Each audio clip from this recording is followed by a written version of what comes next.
మావయ్య, మంగళగిరిలో మీకు పానకం ఎందుకు సమర్పిస్తారు? మీకు పానకం అంత ఇష్టమా? అవును గణేశ, ఒకసారి లోకాలన్నీ అధర్మంతో నిండిపోయాయి. నముచి అనే రాక్షసుడు దేవతలను, ఋషులను చాలా బాధపెట్టాడు. దేవతలంతా నన్ను ప్రార్థించారు. అప్పుడు నేను ఉగ్ర నరసింహ స్వరూపంలో ప్రత్యక్షమయ్యాను గణేశ.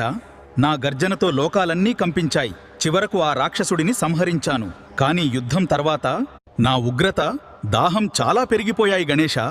ఆ సమయంలో దేవతలు భయంతో వణికిపోయారు.